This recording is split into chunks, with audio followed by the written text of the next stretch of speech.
Welcome back to The Explainer. Today, we are looking at one of the most absolutely phenomenal biological processes in existence. We're going to explore a baby's full journey inside the mother, tracing this epic 40-week transformation from a microscopic single cell to a macroscopic, fully formed human being. And we're going to be looking at some incredible photos to guide us along the way. If you love learning exactly how complex biological systems work and enjoy seeing these transformations broken down step by step, well, you are in the exact right place. I want you to just take a moment to really ponder this question. How do we actually go from a single cell, something so incredibly tiny that you literally need a powerful electron microscope just to see it, to a complex living human? The sheer scale of growth and that intricate cellular teamwork that happens inside the womb is absolutely staggering. So we're going to break down the timeline of this incredible biological journey from day 1 all the way to week 40. Okay, let's dive right into Section 1, the spark of fertilization. Looking at this incredible microscopic photograph, we're seeing the unfertilized human egg. It's a remarkably large, perfectly symmetrical, and non-motile cell measuring roughly 100 micrometers across. And that fascinating texture you're seeing on its surface, that's a covering of tiny structures called microvilli. Right now, this egg is essentially on pause. It's arrested in a specific phase of cell division called metaphase, just waiting for fertilization to trigger the rest of its journey.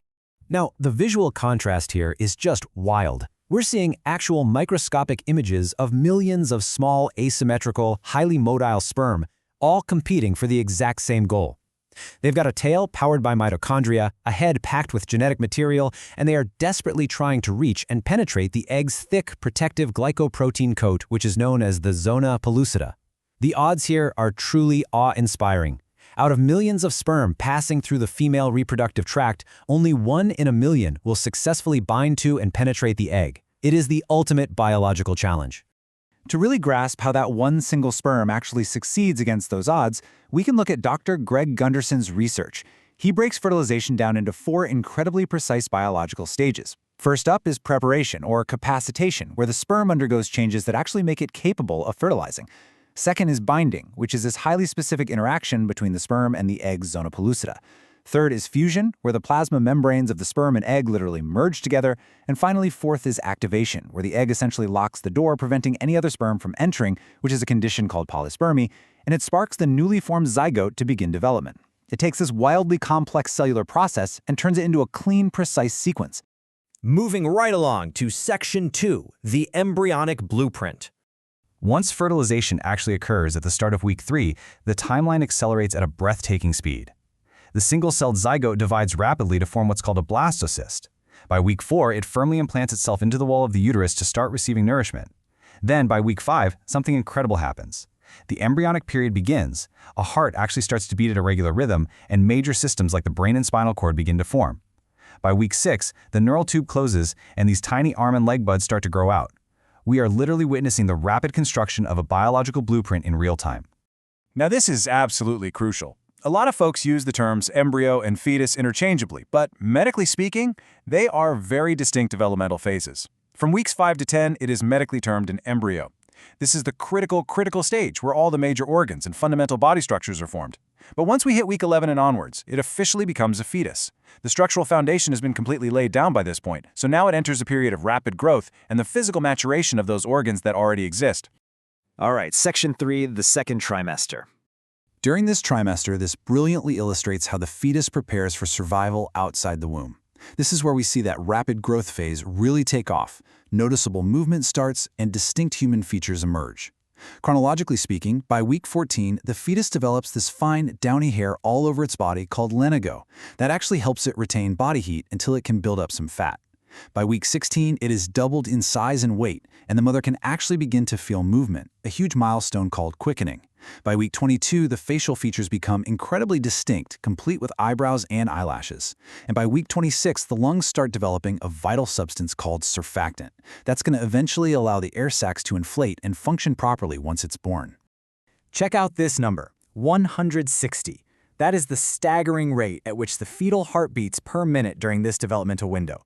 To put that into perspective for you, that is almost twice as fast as the average adult's heart rate. The cardiovascular system is just working in absolute overdrive to pump blood and support this explosive phase of biological growth. But it's not just growing bigger, it's developing unique human traits and actively interacting with its environment. Unique, defined fingerprints are already fully formed by the second trimester. The senses are rapidly coming online too. The sense of smell begins developing, and taste buds are actively forming on the tongue. Around week 18, hearing is developed to the point where the fetus can actually hear sounds from the outside world. We're talking parents' voices, music, you name it. It can even get the hiccups, make little gestures, and suck its thumb. It's just this fascinating hive of neurological and physical activity. And that brings us to Section 4, the third trimester. Okay, what's really fascinating here is the biological paradox of how a fetus, quote-unquote, breathes. Now, we know the baby receives all its necessary oxygen and essential nutrients directly from the birthing parent via the placenta and the umbilical cord. It definitely does not breathe air like we do. Yet the fetus actually practices the physical motions of breathing inside the womb. It rhythmically inhales and exhales amniotic fluid, expanding and contracting its developing lungs. Why?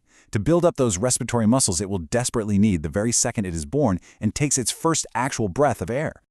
Tracing these final weeks on the timeline is honestly like watching a biological masterpiece getting its finishing touches. At week 28, the central nervous system is mature enough to take over control of breathing movements and regulate body temperature. By week 32, the bones are actively hardening, though the skull purposely stays soft to allow for a safe trip through the birth canal.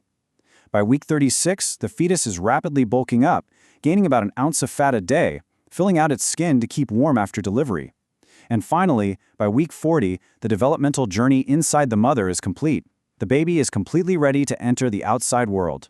300. That is roughly the number of bones a baby has while growing in the womb. Now, I know you're thinking, wait, that's significantly more than an adult, and you'd be right. But as this baby grows up and develops into adulthood, many of these 300 individual bones will actually fuse together over time. That eventually leaves us with a standard 206 bones of an adult human skeleton. It's just another amazing quirk of our biological engineering. So let's end on this final kind of provocative thought. Considering the staggering complexity we just explored, the precise cellular teamwork required to form literal organs from scratch, and the millions of developmental milestones seamlessly achieved over those 40 weeks of a baby's full journey inside the mother, isn't human reproduction the ultimate epic journey? We've gone from a single microscopic cell to a complex, macroscopic human being, fully prepared to take its very first breath. I really hope this structured look at the data and these amazing photos gave you a totally new appreciation for the biology of life. Thank you so much for joining me. Keep focused on learning, and I will see you in the next explainer.